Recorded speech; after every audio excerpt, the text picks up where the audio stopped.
শহীদ হয়েছে তার 2 দিনের মধ্যে আমাদেরকে ঢাকায় যেতে হয়েছে এবং পিরোজপুর থেকে কোনো লোকবল না নিয়ে ঢাকার আশেপাশে রানীগঞ্জ, সাভার এই অঞ্চলের যে সমস্ত জাতীয়তাবাদী দলের নেতাকর্মী আছে তাদেরকে সংগঠিত করতে বলেছে।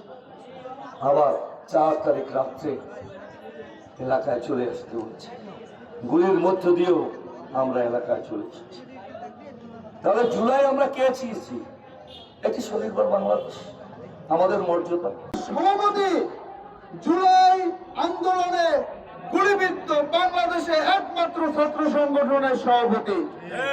জুলাই 16 জুলাই আপনারা জানেন যে আবু সাইদের পাশাপাশি আমাদের ছাত্র দলের ভাই শহীদ ওয়াসিম আকরাম 16 জুলাই শহীদ হয়েছে এবং সারা দেশে 16 জুলাই সাধারণ ছাত্রদের পাশে আমাদের নেতার নির্দেশে অনেকে আমাদের নেতা কখনোই জুলাই আন্দোলনের কৃতিত্ব নিতে চান না। তিনি বলেছেন, আমরাও বলি, জুলাই হয়েছে এই দেশের ছাত্র এবং ছাত্র জনতা গণমানুষের অর্জন। জুলাই কারো একক কোনো কৃতিত্ব না, আমাদেরও একক কৃতিত্ব না। গণ-অভ্যুত্থান একদিনে তৈরি হয়নি।